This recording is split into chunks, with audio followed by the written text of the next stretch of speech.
ये लोग पहुंच गए अपने चचा के घर और अपनी कजिन्स की बर्थडे पार्टी में बड़े मज़े कर रहे हैं। इधर चचा चच्ची भी इनका बड़ा लाड़ कर रहे हैं, प्यार कर रहे हैं। अब शाम हो गई है, चचा के फ्रेंड्स वगैरह आ रहे हैं अपनी फैमिलीज के साथ पार्टी में।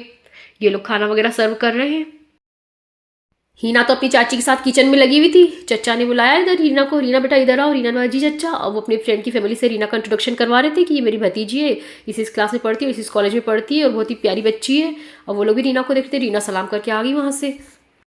अगले दिन ये लोग भी अपने घर के लिए निकल रहे थे। चचा ने बोला रीना, रीना ने बोला जी चचा कि कल तुम मेरे दोस्त से मिली थी, उनके बेटे को देखा तुमने? रीना ने बोला जी। चचा ने बताया कि उसकी बहुत जल्दी एसआई की जॉब लगने वाली है और मैं चाह रहा हूँ उससे तुम्हारा रिश्ता तय कर दूँ, उन लोग को तुम पसंद आ गई हो। रीना क्या, हीना या यूसुफ, ये चारों ही शौक हो गए। रीना तो बड़ी एम्बिशियस लड़की है, उसे तो अभी आगे और पढ़ना था, वो इन चीज़ों में नहीं पढ़ना चाह रही थी। और अभी से तो बिल्कुल नहीं। उसे बोला नहीं चचा प्लीज़ आप रहने दें, मुझे अभी इन चीज़ों में नहीं पढ़ना। चचा ने बोला अरे अभी तो हम बात तय कर रहे हैं, कौन सी शादी कर रहे हैं, इंगेजमेंट वगैरह कर लेंगे, फिर जब तुम्हारी पढ़ाई कंप्लीट हो जाए तब शादी कर लेंगे। रीना ने बोला नहीं चचा अभी नहीं, इतनी जल्दी मत करिए प्लीज़। अब ये लोग अपने डेली रूटीन में लग गए थे। रीना अपने कॉलेज में थी, चचा का फ़ोन आया, उसने बोला जी चचा। चचा ने बोला बेटा आलम की पोस्टिंग तुम्हारे शहर हुई है, वो तुमसे मिलना चाह रहा है। रीना ने बोला कौन आलम?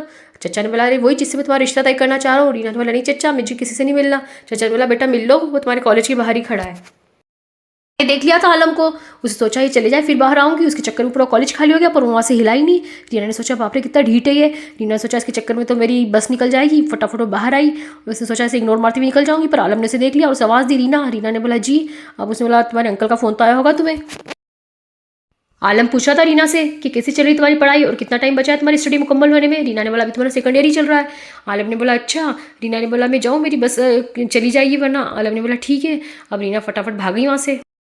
रात हो गई है, अब ये लोग सारे अपने अपने काम कर रहे थे। हीना मसाले पीस रही थी सारे, रीना गई थी उसके साथ में। रीना बता रही थी उसे कि आज आलम आया था कॉलेज में। हीना ने बोला क्या?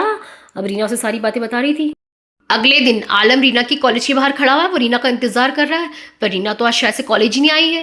रीना तो अपने घर पे है। याया यूसुफ खेल रहे थे, याया ने देखा अरे ये तो चचा के फ्रेंड का लड़का है, वो भाग के गया रीना को बताने के लिए बाजी बाजी चचा के फ्रेंड का लड़का आया है। रीना ने बोला क्या? इतनी देर में तो आलम अंदर आ गया। रीना सोच रही थी इसे अपना एड्रेस कैसे पता चला।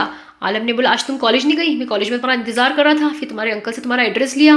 रीना ने याया को देखा कि चचा पागल हो गए, क्यों दिया इसे अपना एड्रेस। आलम कह रहा था कि मैंने बहुत देर तक वहाँ पे तुम्हारा वेट करा।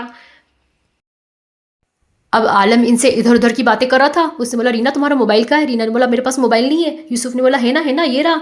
अब आलम ने उसके मोबाइल से अपने नंबर पे मिस कॉल दिया। उसने बोला ये मेरा नंबर है, इसे सेव कर लेना और अब कभी आगे से छुट्टी करो तो पहले मुझे खबर कर देना। रीना देख रही थी क्या खबर करूँ मैं इसे।